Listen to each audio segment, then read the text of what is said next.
Bonjour chers internautes, voici une déclaration commune du pape Jean-Paul II et du patriarche œcuménique Dimitrios Ier qui date du 7 décembre 1987. Vous trouvez d'autres déclarations communes et bien d'autres textes ou accords œcuméniques dans cette liste de lecture intitulée Dialogue, accords œcuméniques.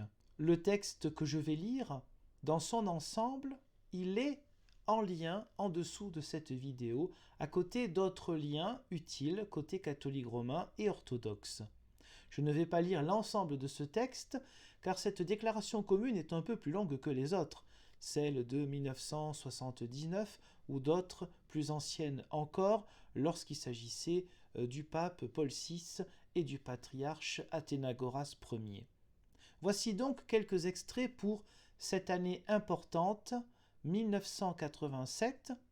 Alors je ne parle pas du millénaire capétien qui a été vécu en France, cela ne concerne que l'histoire de France, mais des 1200 ans du concile de Nicée numéro 2, c'est-à-dire en 787, qui est considéré par l'Église orthodoxe comme le 7e et dernier grand concile qui a une véritable valeur d'autorité, de normes, et qui est considéré par l'Église catholique romaine comme l'un des grands conciles, mais 1 sur 21, alors que pour l'Église orthodoxe, le 7e sur 7. Et pour les églises de la Réforme, nous ne commémorons pas ce genre de concile, nous sommes attachés aux grandes définitions dogmatiques, notamment Dieu comme Père, Fils, Saint-Esprit, la Sainte Trinité, qui ont été données lors des 4 premiers grands conciles dits œcuméniques ou généraux, c'est-à-dire Nicée 1, 325, Constantinople 1, 381, Éphèse 431 et Chalcédoine 451. Écoutons donc quelques extraits. Nous, le pape Jean-Paul II et le patriarche œcuménique Dimitrios Ier, nous rendons grâce à Dieu qui nous a donné de nous rencontrer pour prier ensemble et avec les fidèles de l'Église de Rome. Petite parenthèse, on reprend comme très souvent d'abord la prière ensemble. Ce que nous recevons avant d'apporter aux autres, d'abord il faut recevoir. Et dans beaucoup de déclarations communes entre diverses églises, on voit l'importance d'abord de la prière. Prier, c'est pas d'abord j'exprime ce que j'ai en moi. C'est aussi cela. Mais prier, c'est aussi exprimer vers celui qui nous apporte, vers celui qui est la source même de la grâce et l'Esprit Saint qui est la source de l'étincelle de foi qu'avec la grâce de Dieu et notre propre engagement, nous choisissons ou pas de développer. Je reprends. Vénérable, donc, l'Église de Rome, par la mémoire des apôtres coryphées, Pierre et Paul. Alors le mot coryphée, si vous ne le connaissez pas, moi je ne le connaissais pas, du moins je n'aurais pu le définir il y a 5 minutes encore, mais grâce à l'outil extraordinaire et de savoir chercher aussi sur Internet, j'ai vu que la définition c'était ceux qui tiennent le premier rang. Donc, vénérable l'Église de Rome, par la mémoire des apôtres coryphées, ceux qui tiennent le premier rang, Pierre et Paul, et de nous entretenir de la vie du Christ et de sa mission dans le monde. Un peu plus loin, nous disons notre joie et notre satisfaction en constatant les premiers résultats et le déroulement positif du dialogue théologique annoncé lors de notre rencontre au Fanard le 30 novembre 1979.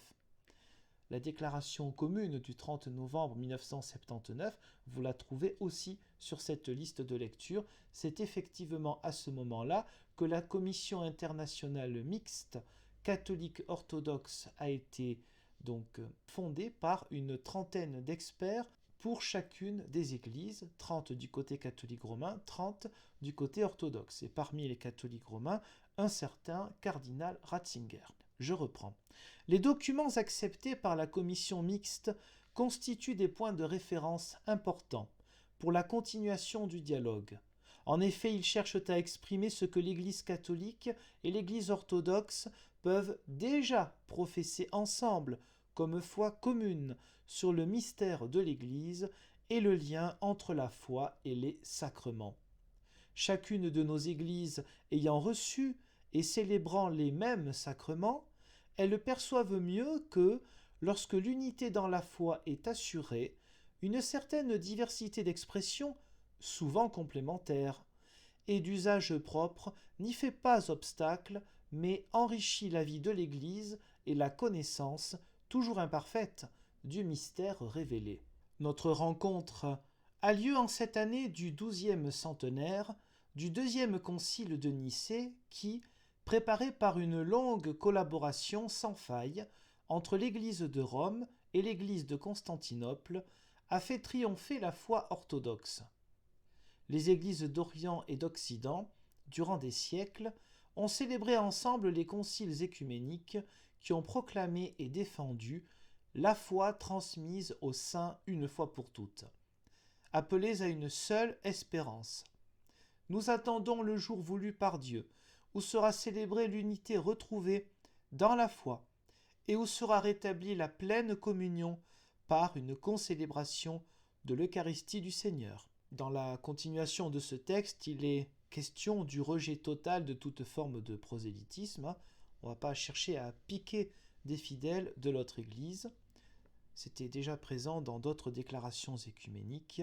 Cela peut paraître évident, mais il peut toujours y avoir quelques éléments dans chaque Église qui soient, on va dire, un petit peu trop traditionnels ou peut-être un petit peu encore intégristes. Je veux dire par là plus fermés dans leur état d'esprit et leur théologie que la théologie désormais officielle de leur propre Église. Continuons. La mission de l'Église à l'égard du monde que le Christ vient sauver implique la défense de la dignité de l'homme partout où elle est directement ou indirectement mise en question, de multiples manières, et, entre autres, par la misère qui empêche une vie décente, par tout ce qui entrave la vie des couples et des familles, base de toute société, par la limitation de la liberté des personnes et des communautés de vivre et de professer leur foi et de s'épanouir selon leur propre culture, par l'utilisation et le trafic d'êtres humains, en particulier des jeunes, pour l'assouvissement des passions des autres ou en les rendant esclaves de la drogue, par une recherche du plaisir s'affranchissant de tout ordre moral, par la peur qu'engendre l'existence de moyens de nuire gravement à l'intégrité de la création, par des idéologies racistes, niant l'égalité fondamentale de tous devant Dieu, idéologie particulièrement inadmissible pour des chrétiens qui doivent révéler au monde le visage du Christ Sauveur et l'aider ainsi à surmonter ses contradictions, ses tensions et ses angoisses, parce qu'ils croient que Dieu a tant aimé ce monde qu'il a donné son propre Fils, pour que tous et toutes soient sauvés par lui et deviennent en lui un seul corps où ils sont membres les uns des autres.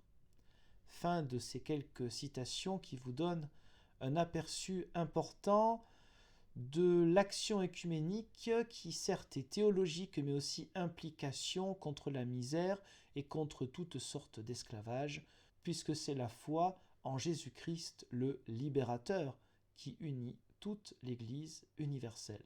Merci pour le visionnage de cette courte vidéo et je vous donne rendez-vous, Dieu voulant, pour d'autres vidéos, soit œcuméniques, soit qui dénoncent l'opposé exact de l'œcuménisme, c'est-à-dire les sectes. Merci, au revoir.